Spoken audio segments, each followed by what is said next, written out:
오늘 하루도 수고 많으셨습니다. 주님께서 여러분들과 함께 하시고 지금 이 자리까지 우리를 인도하여 주신 줄로 믿습니다. 따라해 봅시다. 된다 하면 진짜 되고, 안 된다 하면 진짜 안 된다. 네, 꼭 이 마음을 가지고 기도하고 행동하고 순종하는 여러분들 되시기를 간절히 축복합니다. 수요예배 나오신 여러분들 모두 주님의 이름으로 환영하고 축복합니다. 우리 옆에 분들과 함께 인사 나누죠. 사랑합니다. 네, 축복합니다. 잘 오셨습니다. 날씨가 진짜 많이 추워졌죠? 내일 또 뭐 풀린다고 하는데 얼마나 풀릴지는 모르겠고, 감기 조심하시고 또 독감도 유행이라고 하니까 건강들 잘 챙기시기 바랍니다. 오늘 시편 57편 말씀은 고난과 절망 가운데서 나온 위대한 신앙의 노래입니다. 특별히 7절, 9절 말씀을 함께 은혜 나누고자 하는데요. 먼저 1절 말씀을 한번 읽어보도록 하겠습니다. 하나님이여 내게 은혜를 베푸소서, 내게 은혜를 베푸소서. 내 영혼이 주께로 피하되 주의 날개 그늘 아래에서 이 재앙들이 지나기까지 피하리이다. 아멘. 시편 57편은 다윗의 시인데요. 그 시편 57편 앞에 표제에 뭐라고 쓰여 있습니까? 사울을 피하여 어디에 있던 때에? 굴에 있던 때에 라고 되어 있습니다. 다윗은 생명의 위협 속에서도 절망하지 않았고, 또 오늘 본문 7절에서 9절 말씀과 같은 행동을 보일 수 있었는지, 그 놀라운 신앙의 비결이 무엇이고 우리는 어떻게 살아가야 할지를 집중적으로 오늘 살펴보고자 합니다. 시편 57편은 다윗이 사울왕의 추격을 피해 아둘람 굴인지 엔게디 굴인지 모르겠지만 어떤 굴에 있을 때 지은 시예요. 다윗의 가장 암울하고 절망적인 시기, 말 그대로 이러지도 못하고 저러지도 못하던 막다른 골목에서 지은 겁니다. 다윗이 느끼고 있었던 그 압박감이 어땠는지 오늘 4절 말씀에 잘 기록하고 있습니다. 4절 말씀 함께 읽어볼게요. 내 영혼이 사자들 가운데서 살며 내가 불사르는 자들 중에 누웠으니 곧 사람의 아들들 중이라. 그들의 이는 창과 화살이요 그들의 혀는 날카로운 칼 같도다. 아멘. 아무리 사자를 잘 조련하는 조련사라도 사자 가운데서 살면 어떻게 될까요? 맘 편히 살 수 있을까요? 맘 편히 살 수 없을 것 같아요. 아무리 사자를 잘 조련하는 사람일지라도. 그런데 자신의 영혼이 마치 사자와 같이 살고 있는 것 같대요. 불안해서 견딜 수가 없는 거죠. 그리고 자신을 에워싼 사람들의 이빨은 창과 화살 같대요. 그리고 그들의 혀는 날카로운 칼과 같대요.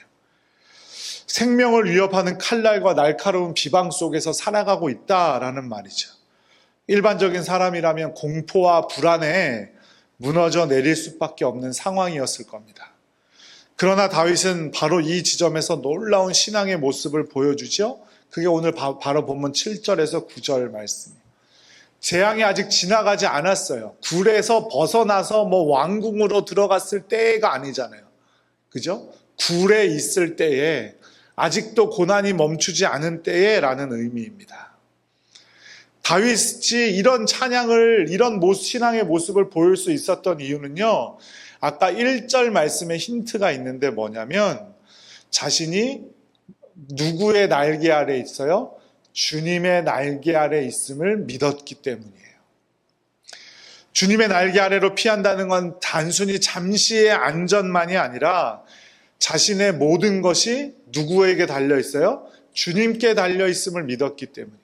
자신의 생명도, 자신의 죽음도, 자신의 부도, 명예도, 권세도 모든 것이 주님께 달려 있으니까 이렇게 돼도 저렇게 돼도 나는 만족하며 감사할 수 있다라는 자세인 거죠. 나를 위해 모든 것을 이루시는 하나님께로다라는 고백처럼 하나님만을 전적으로 신뢰하고 있다는 그 표현이 바로 주의 날개 아래 거한다라는 뜻이에요. 여러분은 누구의 날개 아래 거하고 있습니까? 아직도 부모님 날개 아래 거하고 계십니까? 아니면 세상의 돈의 날개 아래 거하고 계십니까?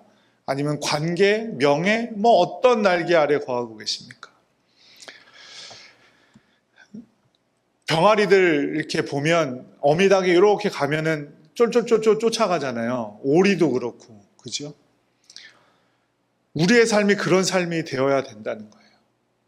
어미 날개 아래 있는 것이 가장 안전하다는 사실을 믿고 그 꽁무니만 쫓아가는 절대적인 안전이 그 우리 주님께 달려있음을 믿음으로 고백하는 여러분들 되시기를 간절히 축복합니다.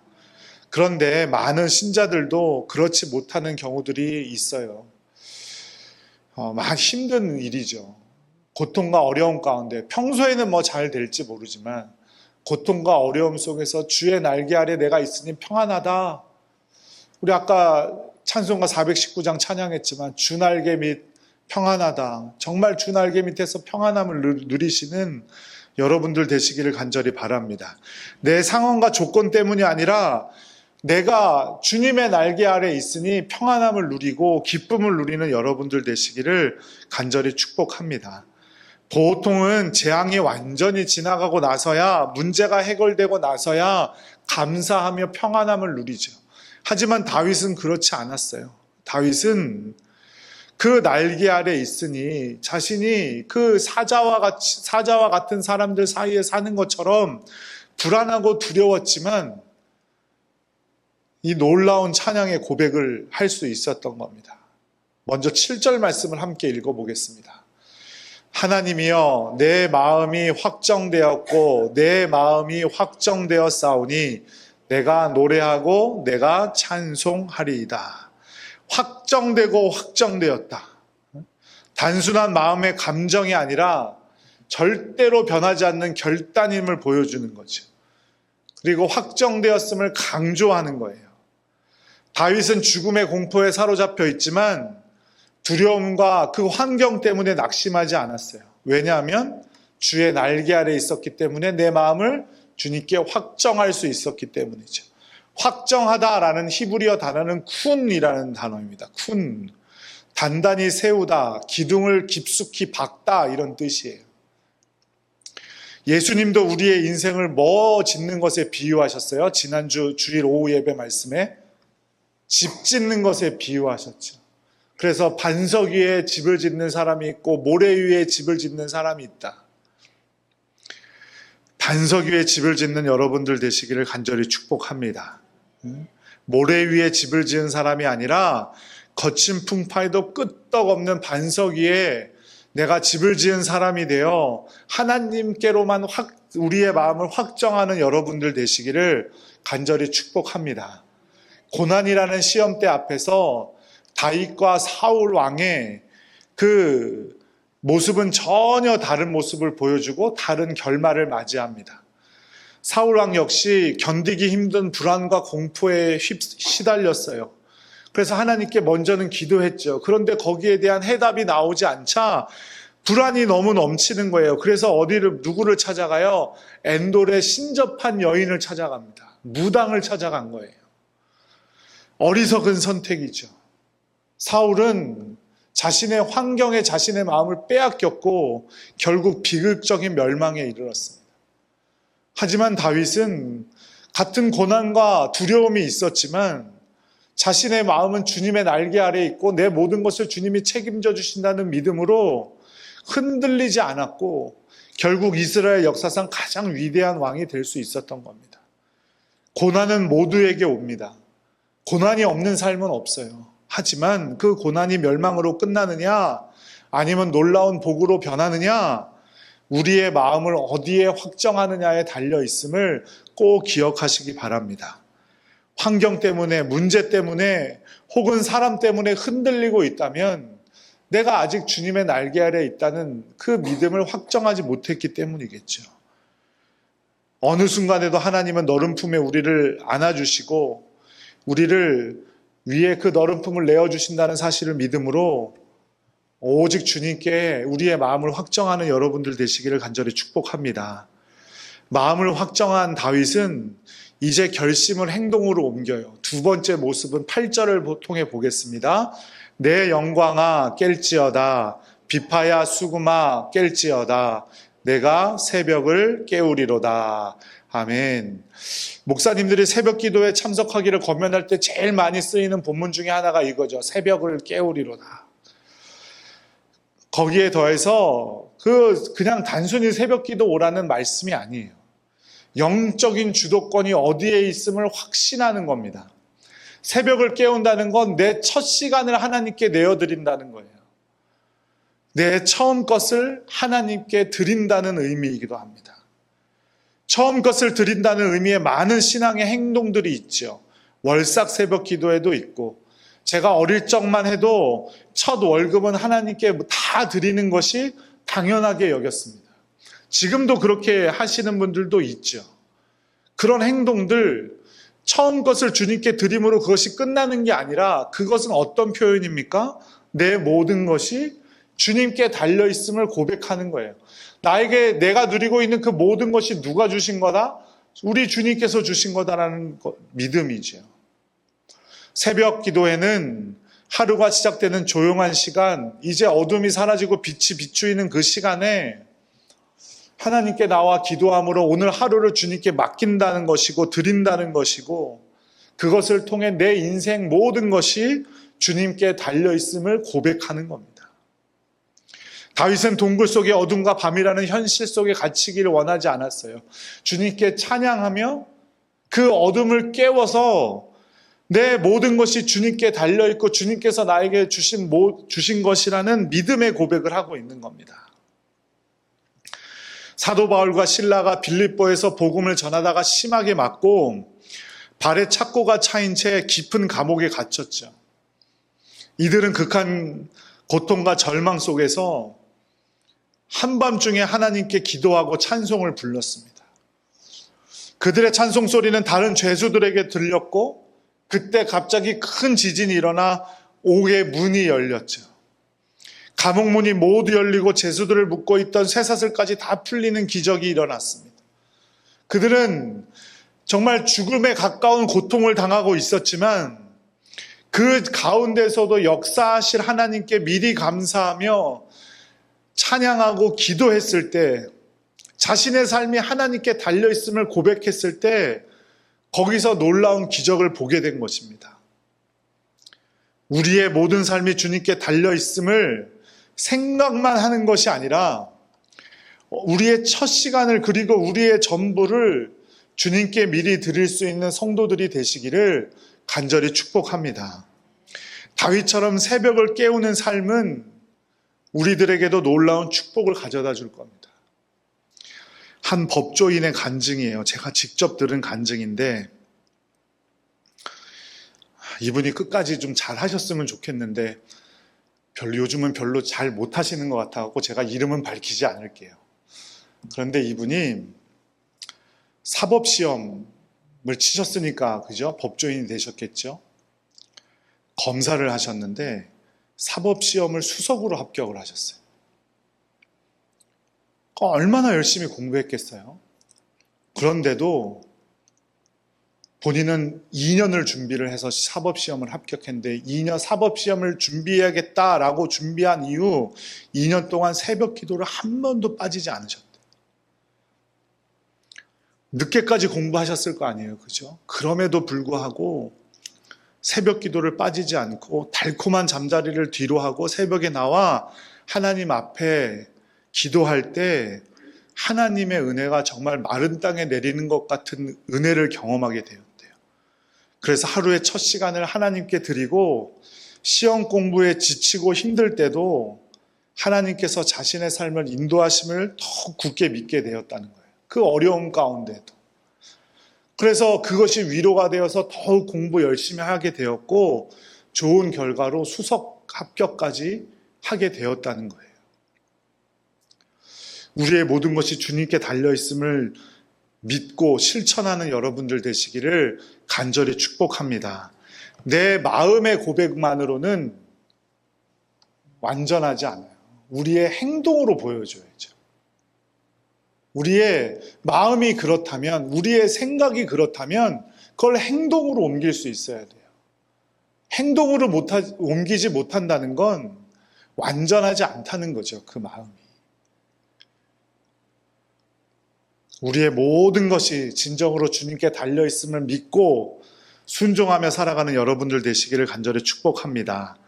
마지막으로 다윗의 모습을 보도록 하겠습니다. 9절 말씀 함께 읽겠습니다. 주여, 내가 만민 중에서 주께 감사하며 문 나라 중에서 주를 찬송하리이다. 7절에서는 마음을 확정했다고 했고 8절에서는 새벽을 깨워 찬양하겠다고 한 다윗은 이제 그 찬양의 범위를 넓혀 나갑니다. 자신뿐만 아니라 만민 중에 감사하며 문 나라 중에서 주를 찬송하겠다라고 말하죠. 문 나라 중에서 주를 찬송하겠다는 건 자신의 구원의 체험을 많은 사람들에게 알리겠다, 퍼져나가게 하겠다, 이런 말이죠. 다윗의 고난은 개인적인 것이었지만 그의 찬양은 모두를 향한 선포가 되었던 겁니다. 10절은 그 이유를 설명해줘요. 57편 10절 말씀 함께 읽겠습니다. 물은 주의 인자는 커서 하늘에 미치고 주의 진리는 궁창에 이르나이다. 다윗은 자신의 고난을 통해 하늘에 닿는 인자하심과 궁창에 이르는 진리를 깨달았고 그것을 감사함으로 모든 세상, 하늘과 땅의 모든 사람들에게 알리고 싶었던 거예요. 다윗의 찬양은 그저 자기 위로가 아닙니다. 하나님의 인자하심과 그 사랑과 능력을 증거하는 믿음의 선포였음을 꼭 기억하시기 바랍니다. 오늘날 우리 한국교회가 이룬 놀라운 부흥은 포악한 일제 제국주의나 공산군들의 박해 속에서 믿음을 굳건히 지켜주신 무수히 많은 우리 신앙의 선조들 때문이었겠죠. 굶어 죽고 맞고 눈이 빠지고 손가락이 잘리고 손톱이 뽑히고 그런 극한의 고난 속에서도 희생을 감당했고 세상이 결코 꺾을 수 없는 하나님의 능력을 온 땅에 보여준 결과가 되었습니다. 그 결과 때문에 지금 우리가 있게 되는 거죠. 세 아들을 훌륭한 대학 교수로 길러낸 장로님의 부부의 이야기예요.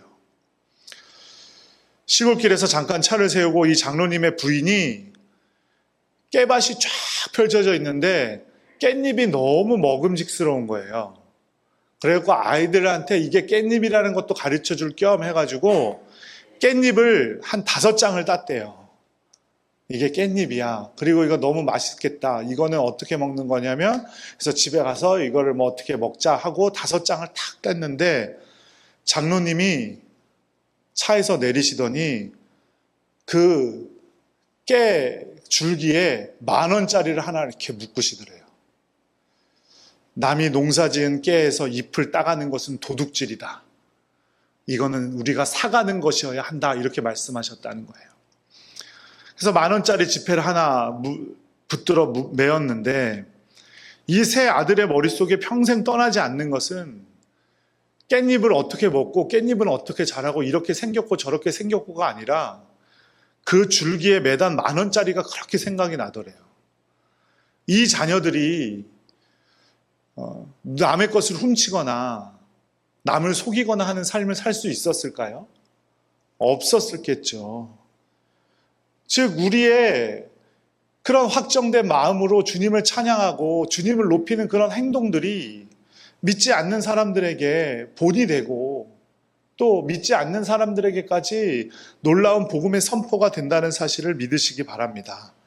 사랑하는 성도 여러분, 다윗이 고난 가운데 우리에게 3가지 교훈을 주었어요. 첫째는 환경이나 세상의 물질이나 그런 것들이 아니라 하나님께 그 어려운 가운데도 마음을 굳게 확정했다는 거죠.